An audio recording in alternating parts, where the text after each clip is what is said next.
Madame la ministre, la parole est à monsieur Gérard Menuel. Merci, Monsieur le Président, mes chers collègues.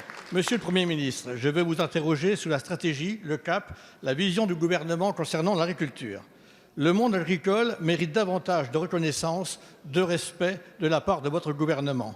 Le dernier exemple, la publication le 29 décembre au JO de textes avec urgence dans l'application au 1er janvier concernant les zones de non-traitement illustre bien le mépris que vous avez envers le monde agricole.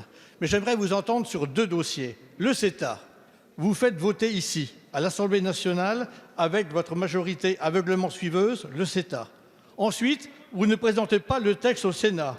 Ce texte qui s'applique déjà, comment et comprenne qui pourra. Quelle suite, Monsieur le Premier ministre, concernant ce CETA? Même tergiversation concernant le Mercosur, aux enjeux considérables pour nos agriculteurs. À Biarritz, en marge du G7, et je sais que votre ministre de l'Agriculture est attentif à tout ce qui se dit dans cette cité, le président de la République a trouvé les discussions sur la bonne voie pour changer de pied quelques semaines après. Donc, quelle est votre position sur le fond, sur le Mercosur, si vous en avez une, et quel est le calendrier? Vos silences, vos tergiversations sur ces dossiers d'une importance capitale pour l'agriculture inquiète et interroge concernant le crédit, le poids politique de la France à Bruxelles et la perte de leadership de notre pays au sein de l'Union européenne.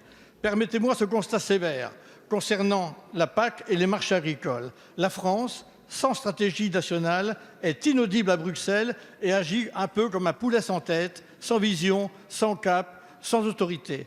Ce constat perturbe le milieu professionnel agricole et dissuade, oui dissuade, de trop nombreux jeunes de s'installer dans ce beau métier. À quand, Monsieur le Premier ministre, une vision nationale claire et offensive à Bruxelles pour notre agriculture et ses agriculteurs? Je vous remercie. Merci, monsieur le député. La parole est à monsieur Didier Guillaume, ministre de l'Agriculture et de l'Alimentation. Monsieur le Président, Mesdames et Messieurs les députés, Monsieur le député, merci pour votre question très positive concernant l'agriculture française. Et je crois qu'avec ce genre de questions, vous allez continuer à entraîner des jeunes pour venir s'installer en agriculture.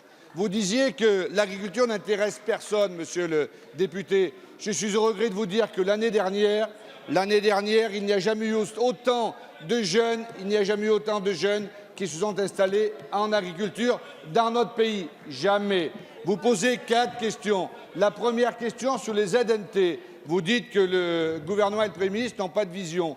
Je suis au regret de vous dire que les ZNT nous ont été imposés par la plus haute juridiction administrative, le Conseil d'État. Et le Conseil d'État nous a demandé de prendre des mesures au 1er janvier 2020. Nous répondons au Conseil d'État. Nous avons pris une consultation avec nos 3 ministères. 56 000 personnes ont répondu. Nous avons fait une concertation avec le monde agricole et nous avons décidé, en relation avec le monde agricole, de nous appuyer sur la science, rien que la science, toute la science. Certains élus souhaitaient mettre des zones de non-traitement à plusieurs centaines de mètres. L'ANSES, l'autorité indépendante de sécurité sanitaire, nous a dit 10 mètres et 5 mètres, ramenés à 5 mètres et 3 mètres pour les zones de non-traitement. C'est ce que nous avons fait. Sur le CETA, vous dites qu'il a été voté à l'Assemblée nationale, pas au Sénat, mais qu'il s'applique déjà. Désolé, monsieur le député, c'est tout simplement la règle européenne.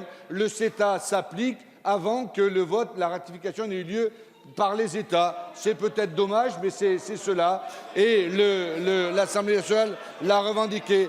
Sur le Mercosur, le président de la République a été très clair. Il a dit qu'on ne voulait pas signer d'accords internationaux de la même façon si ces accords internationaux étaient très négatifs pour notre pays. Et je crois qu'il s'est déjà exprimé là-dessus. Quant à la PAC, monsieur le député, nous travaillons beaucoup pour faire en sorte que le budget de la PAC soit maintenu. Je vous remercie. Merci, monsieur le ministre.